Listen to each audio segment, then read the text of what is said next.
안녕하세요. 저는 올해 36살이고 자녀 2명을 키우고 있는 남자입니다.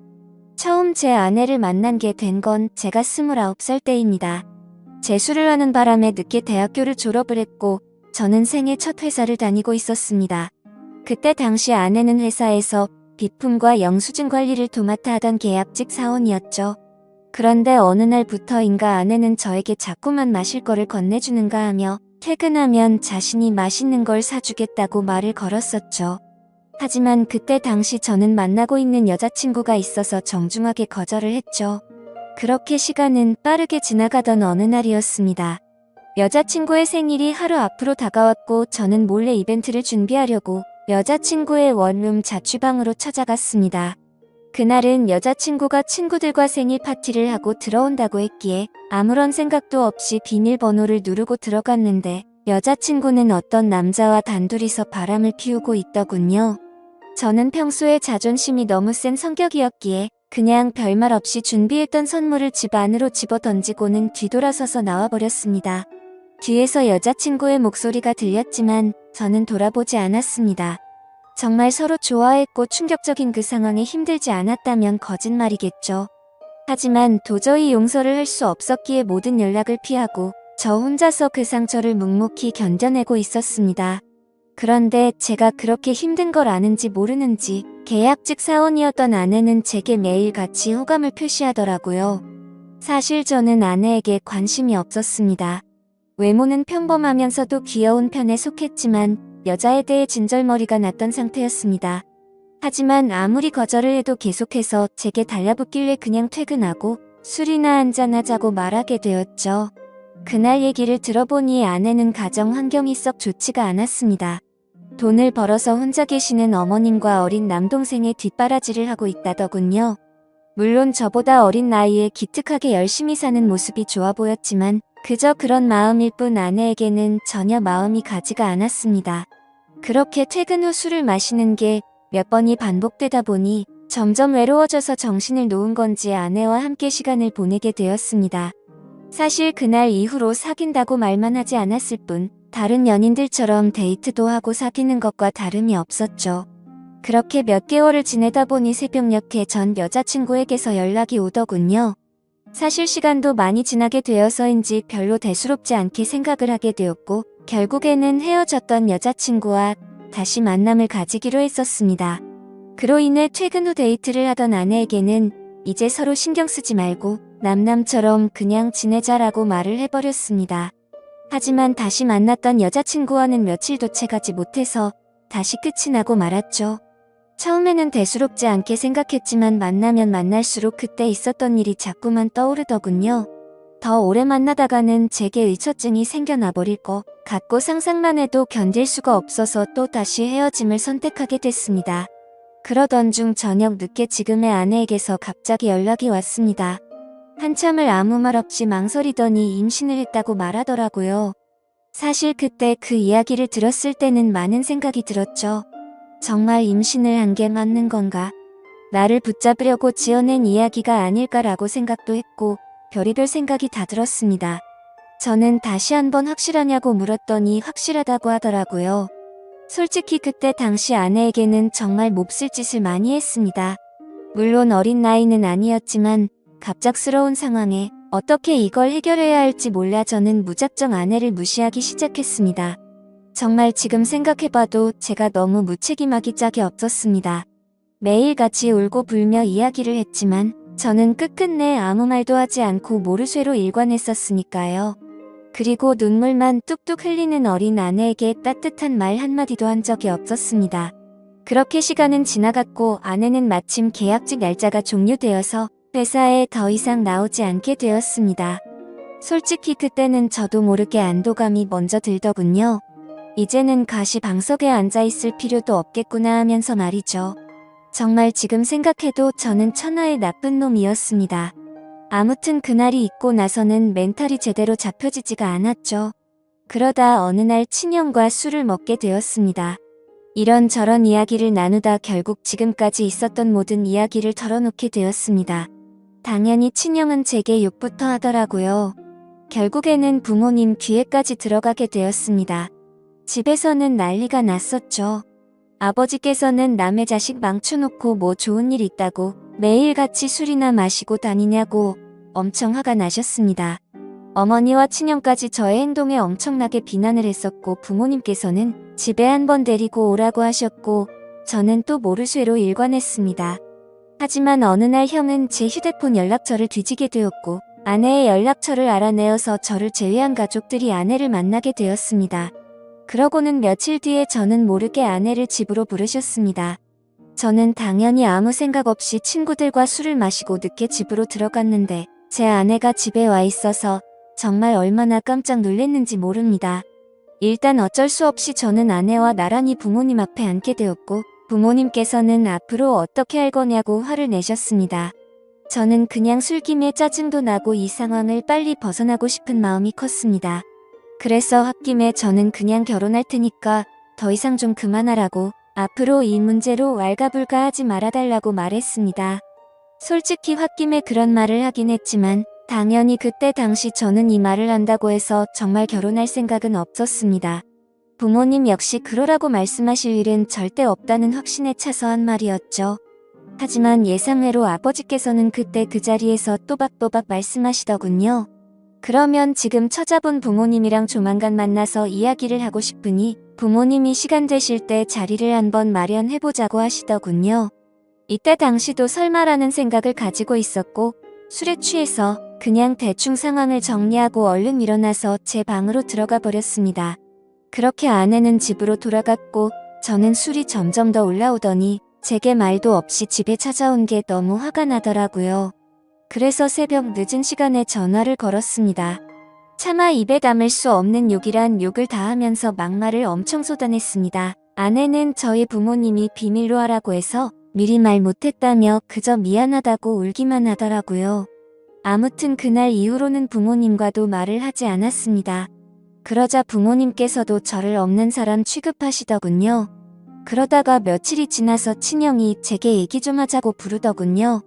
무슨 일인가 싶어서 형과 이야기를 하는데 오늘 부모님께서 아내분 어머님을 만나 뵙고 왔다는 이야기를 제게 해주더라고요. 오늘 가보니 그쪽 상황이 많이 힘든 걸 알게 되었답니다. 얘기를 해보니 아내가 벌던 돈들은 전부 처가댁의 장모님과 처남의 생활비로 다 들어갔었고 지금까지 아내가 모아놓은 돈도 없다고 말하더군요. 그쪽이 형편이 좋지 않아서 당장 혼수조차 부담하기가 힘든 상황이라며 제게 어떻게 하려고 이런 일을 벌인 거냐고 묻더라고요. 저는 그 말을 듣고 속으로 만세를 불렀습니다. 이제 부모님께서도 이 결혼을 포기하시겠구나라는 생각이 들었단 거죠. 그리고 그때 당시에 저도 취직을 한 지 얼마 되지 않았었기에 모아둔 돈이라고는 고작 1,000만 원 가량 밖에 없었거든요. 하지만 보수적인 성격이었던 저희 부모님은 고집을 꺾지 않으셨습니다. 결혼식이야 가족끼리 조촐하게 치르면 되는 거고 집 문제야 본가에서 같이 살면 다 해결되는 문제니 뭐가 문제냐며 제 기대를 꺾어버리셨습니다. 결국 순식간에 결혼 날짜를 잡게 되었고 일정대로 척척 진행이 되더군요. 저는 그때부터 너무 당황했고 속이 타들어갔습니다. 그렇게 좋아하지도 않았던 여자랑 결혼을 해서 평생을 함께할 생각에 암담하더군요. 그리고 부모님의 고집만 내세우니까 점점 화가 나서 크게 대들기도 했습니다. 제 앞으로의 인생이 달린 문제인데 왜 이렇게 무책임하게 진행하냐고 화를 냈죠. 그러자 부모님은 네가 저지른 문제는 성인이 된 네가 책임지는 게 맞는 거고 네가 결혼한다고 하지 않았냐고 되묻자 저는 할 말이 없어졌습니다. 그냥 그때 당시에는 모두가 저를 망치게 만들려고 하는 것만 같아서 사소한 거 하나하나 다 마음에 들지 않았고 고슴도치처럼 모든 게 날이 서서 삐뚤게 느껴졌습니다. 아내에게도 못된 말을 계속했습니다. 이따위로 억지로 결혼한다고 달라질 것 같냐며 나를 만나봤자 돈도 없어서 아무것도 못해줄 거고 시집살이가 그렇게 호락호락할 것 같냐고 말했습니다. 그리고는 정말 너한테 잘해줄 자신이 없으니까 고집 피우지 말라고 했죠. 하지만 제가 그런 말을 할 때마다 자신이 더 잘하겠다며 말하는데 너무 답답하고 그 상황이 싫었습니다. 심지어 친한 친구놈들 몇몇과도 술을 먹다가 이 이야기가 나오면 친구들은 온갖 욕을 제게 했죠. 그래서 점점 이 일로부터 자유로워지고 싶다는 생각이 들기 시작했고, 결국 제 책임을 통감하고 모든 사람의 뜻대로 그냥 결혼을 하기로 마음을 먹었습니다. 하지만 너무 삐뚤어져 있었던 저는 그렇게 마음을 먹고도 막말을 입에 달고 살았죠. 부모님께는 잘 살 자신이 없으니 행복한 결혼 생활을 할 거라는 기대는 하지도 말라고 했고, 아내에게도 늘 차갑게 몹쓸 말들을 많이 했습니다. 그리고 결국에는 결혼을 하게 되었습니다. 정말 좋아서 한 결혼도 아니었으니 신혼생활은 말할 것도 없었습니다. 신혼여행은 해외여행은커녕 국내에 있는 흔한 여행지로 갔습니다. 심지어 그곳에 가서도 아내는 내팽겨쳐두고 혼자서 이곳저곳 돌아다녔고 거의 말도 하지 않았습니다. 그리고 나서 일상생활을 하면서도 퇴근하고 집에 들어오면 게임을 하거나 TV를 보면서 지낼 뿐 아내와는 일상적인 대화는 나누지도 않았습니다. 그리고 주말이나 노는 날에는 저는 항상 밖에서 친구들과 놀고 술을 먹다가 들어오고는 했죠. 평범한 부부들은 아내가 아기를 가졌을 때 극진히 대접받는다고 하지만 저희 부부는 그렇지 못했기에 제 아내는 그런 대접은 전혀 받지 못했습니다. 오히려 제 눈치를 보느라 뭘 먹고 싶다라는 이야기조차 단 한 번도 한 적이 없었죠. 그렇게 아내는 제게 불평이나 불만을 전혀 말하지 않았습니다. 그냥 묵묵히 혼자서 어머니와 집안일을 했죠. 하지만 저도 사람인지라 마음이 안 좋을 때도 있었지만 자존심이 쓸데없이 너무 강한 나머지 그렇게 내 말 듣질 않은 생각으로 그냥 그러려니 하고 넘어갔습니다. 그러다 어느 날 새벽에 예정보다 진통이 일찍 와서 정신없이 산부인과로 향했습니다. 그런데 남들과 달리 하루가 꼬박 넘어가게도 출산이 되지 않아서 슬슬 걱정이 되었지만 결국에는 고생 끝에 어렵게 출산을 하게 되었습니다. 출산 후 지쳐 누워있는 아내를 보고 있는데 저도 모르게 갑자기 울컥해서 눈물이 나더군요. 힘없이 늘어져 있는 모습에 뭔가 모를 마음이 들었죠. 하지만 쓸데없는 자존심에 그 눈물조차 보이기 싫어서 그냥 문 밖으로 나가버렸습니다. 그날 장모님과 처남이 아내의 손을 꼭 잡고 있을 때도 저는 아내의 손을 잡기조차 겁이 나더라고요. 제가 무슨 자격이 있어서 그 손을 잡을 수 있을지. 그냥 무심한 척 수고했다는 말 한마디를 남기고는 그렇게 나왔습니다. 그날 이후로는 제 아내에게 미안한 마음이 많이 생겨났습니다. 언제나처럼 무뚝뚝하게 아내를 대했지만 마음은 그렇지 않았죠. 예전과 달리 미안한 마음이 생겨났었고 그동안 미안했다는 말 한마디를 하고 싶었습니다. 그렇지만 왠지 모를 쓸데없는 생각에 아무런 말도 하지 못했던 거죠. 그러다 어느 날 제 어머니께서 간이 좋지 않으셔서 계속 정기검진을 받고 계셨는데 결국에는 이게 점점 상황이 악화되었습니다. 병원에 입원하셨을 때 친형과 어머니 그리고 아내가 번갈아 가면서 병실을 지켰습니다. 전 휴일에만 병실을 지켰고요. 자녀를 낳아서 키우고 계신 분들은 아마 아실 겁니다. 새벽이고 낮이고 아이가 잠도 안 들고 울고 할 때마다 아내는 잠이 들지 못했습니다. 그렇다고 제가 애를 봐주고 하지도 않았으니까요. 그렇게 잠도 제대로 못 자고 병실에서 간호를 했으니 그 피곤함은 말로 표현할 수가 없을 거란 것 잘 알고 있었습니다. 그런데 그때조차도 따뜻한 말 한마디 하지 않았습니다. 병실에 있던 다른 분들조차 며느리가 진짜 효녀라며 저한테 장가 잘 갔다는 칭찬을 할 때도 아무런 말도 하지 못했습니다. 입이 두 개라도 할 말이 없는 건 당연했던 거죠. 다행히 수술은 잘 되었고 어머니께서 퇴원하시기 전까지 아내는 그렇게 육아와 병간호를 했습니다. 어머니가 몸이 괜찮아지시고 집에 오셨을 때 부모님께서 물려받은 땅을 팔았다며 1억 5천만 원을 주셨습니다. 근처 전세라도 얻어서 이제 분가라고 하시더라고요. 아내는 한사코 괜찮다고 말하는데 저는 그러자고 했습니다. 사실 이때 그러자고 말을 한 건 아내에게 미안한 마음이 너무 커서였습니다.